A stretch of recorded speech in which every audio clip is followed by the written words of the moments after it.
नमस्कार दोस्तों, जय गणेश। स्वागत है आप सभी का एक बार फिर से।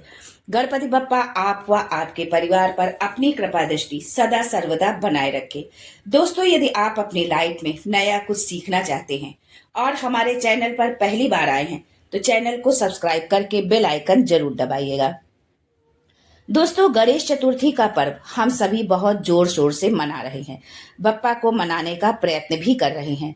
दोस्तों, हम सभी चाहते हैं कि हमारी मनोकामना जल्द से जल्द पूरी हो जाए। वैसे तो कुछ लोग इतने उतावले होते हैं कि कुछ घंटों में उनकी सोची हुई चीजें पूरी हो जाए। अपने मनोरथ पूर्ति के लिए इंसान कुछ भी करने के लिए तैयार होता है। किसी भी दर पर चला जाता है, किसी की भी बातों पर आ जाता है, किसी से भी सलाह लेने लगता है और किसी से भी परामर्श करने लगता है।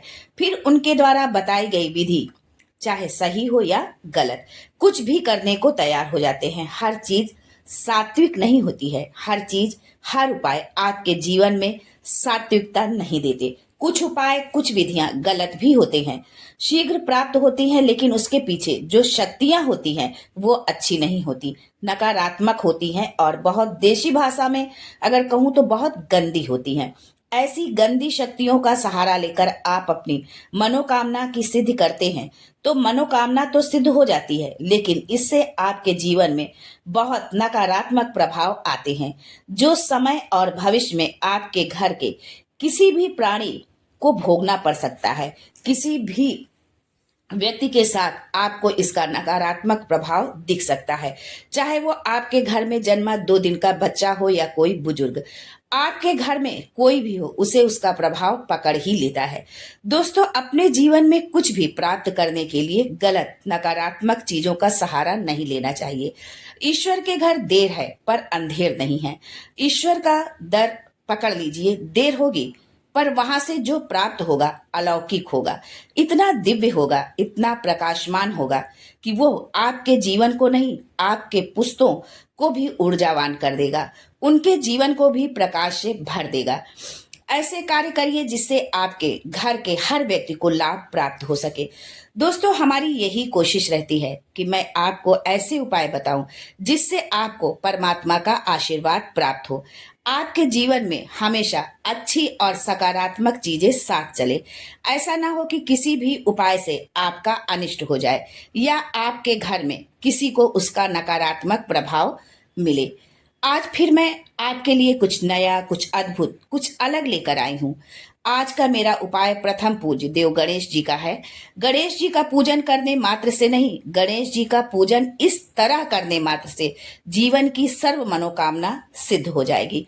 आगे बढ़ने से पहले आपको याद दिलाना चाहती हूँ कि यदि आपको जानकारी अच्छी लगे और आपको इससे लाभ मिले तो वीडियो को लाइक करिएगा, दोस्तों को शेयर कर दीजिएगा। और अगर आपने अभी तक चैनल को सब्सक्राइब नहीं किया है तो चैनल को सब्सक्राइब करके बेल आइकन जरूर दबाइएगा। हाँ, यदि अगर आपको इन उपायों से लाभ मिलता है तो कमेंट में जरूर बताइएगा।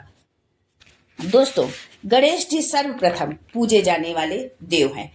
हमारी कुंडली में के अंदर 2 ग्रह ऐसे हैं जिन पे गणेश जी का सबसे ज्यादा अधिकार होता है। पहले है बुध, जो हमें वाणी देते हैं, बुद्धि देते हैं, हमें कम्युनिकेशन करने की ताकत देते हैं। हम लोगों से किस तरह से बातें करें, हम अपनी बातें किस तरह से सामने वाले से के सामने उसको हम प्रेजेंट करें, किस तरह से अपनी बातें समझाएं, क्या भाषा लें, किस तरीके से हमें बोलना चाहिए, हमारी बॉडी लैंग्वेज कैसी होनी चाहिए, ये सारी चीजें हमें बुद्ध से प्रदान होती हैं। बुद्ध हमारी बुद्धि का विकास करते हैं। इसीलिए जब हम किसी के साथ बात करते हैं तो उस इंसान को कैसी बात पसंद आएगी, वो कैसी बात सुनना पसंद करेगा, यह एक पल के अंदर कैलकुलेशन हमें हमारा दिमाग दे देता है। मान लीजिए हम जहां बैठे हैं वहां हम आध्यात्मिक बात कर रहे हैं, कला क्षेत्र की बात कर रहे हैं, ज्योतिष की बात कर रहे हैं, ये सुनने में उन्हें कोई इंटरेस्ट नहीं है। उन्हें मान लीजिए फैशन की बात करनी है, पैसे पर बात करनी है, करंट अफेयर पर बात करनी है, जो चल रहा है उस पर उनको बात करनी है, और मैं वहां ज्योतिष आध्यात्म का ज्ञान दूंगी तो वो मेरी बात को इग्नोर कर देंगे, सुनेंगे ही नहीं। लेकिन अगर मेरा बुद्ध अच्छा होगा तो मैं तुरंत अपने माइंड को कमांड दूंगी। मैं अपने ज्योतिष की बात को इस तरह से रखूंगी उनके सामने कि उनको भी जो है इंटरेस्ट होगा, हमारी बात पर जो है इंटरेस्ट आएगा, और मैं अपने ज्योतिष का ज्ञान भी उनको दे दूंगी साथ में। दूसरा प्रमुख ग्रह है जिसकी वजह से हमें आध्यात्म की शक्ति मिलती है, जिसकी वजह से हम ईश्वर को अपने आप से जोड़ पाते हैं, जिसकी वजह से हमारी मनोकामनाएं सिद्ध होती हैं। हम जो भी पूजा पाठ करते हैं, हम जो भी ईश्वर का ध्यान लगाते हैं, वो ईश्वर तक पहुंचता है। और वो दूसरा ग्रह है केतु। केतु पर सबसे ज्यादा किसी का आधिपत्य है तो वो है भगवान गणेश जी का। केतु एक ऐसा ग्रह है जिनका सर नहीं है। तो चलिए आज भगवान गणेश को कुछ ऐसा करके मना लेते हैं कि वो आपकी सर्व मनोकामना को सिद्ध कर दे। वैसे तो विघ्नहर्ता हमेशा अपने भक्तों के विघ्न हरने का कार्य करते हैं। उनके ऊपर साक्षात महादेव और माँ पार्वती का आशीर्वाद है।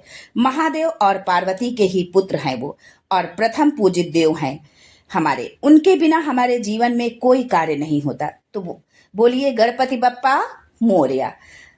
तो आज का ये विशेष उपाय है आपके लिए है, बहुत ध्यान से समझिए आपको करना क्या है। दिन होगा बुधवार का, वस्त्र आपको पहनने हैं हरे रंग के, जो है मुंह आपका जो है पूरब की तरफ होगा, और सामने आपके गणपति जी की मूर्ति या तस्वीर जो भी आपके पास हो वो होगी। आप कुछ पुष्प लेंगे जैसे गुलाब या गेंदे के। आप सर्वप्रथम गणेश जी को रोली लगाएंगे, चावल लगाएंगे, सिंदूर लगाएंगे। आप उनको का आगमन करेंगे, उनका आवाहन करेंगे, उनको बुलाएंगे।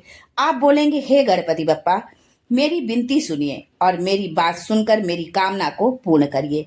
ऐसा कहकर आप एक बड़ा पात्र ले लें, जो खुला पात्र हो। बड़ा पात्र चाहे वो किसी भी धातु का हो, स्टील का हो, तांबे का हो, मिट्टी का हो, कोई भी एक आप बड़ा पात्र ले लें। पात्र का मतलब होता है जो खुला हो, बंद ना हो, जो है मतलब मुंह उसका छोटा ना हो, खुला हुआ फैला हुआ हो। उसके अंदर आप जल भर देंगे। अगर हो सके तो जल के अंदर थोड़ा सा गंगा जल भी मिला दीजिए। उसमें चुटकी भर हल्दी डाल दीजिए। उसके बाद आपको इस जल को आरती स्वरूप गणेश जी के सामने 7 बार घुमाना है। सीधे तरफ से उल्टी तरफ की ओर ले जाना है, गलत नहीं करना है। उल्टे से सीधे आपको नहीं करना, सीधे तरफ से आपको उल्टी तरफ ले जाना है। और बोलते जाइएगा वक्रतुंड महाकाय सूर्य कोटि समप्रभा निर्विघ्नम कुरुमे देव सर्व कार्येषु सर्वदा।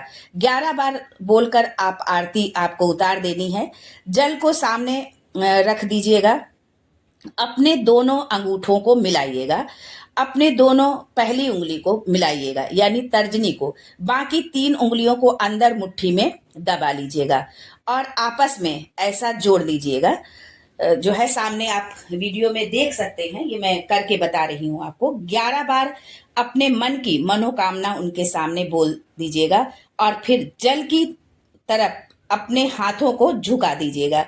जो जोड़े हुए हैं आपने हाथ, जो जिस तरह से आपने जोड़ा हुआ है उसको जल की तरफ आपको झुकाना है उसी मुद्रा में। उसके बाद गणेश जी का नाम लेकर इस पात्र को उठा लीजिएगा और इसे ले जाकर किसी हरे पौधे में चढ़ा दीजिएगा।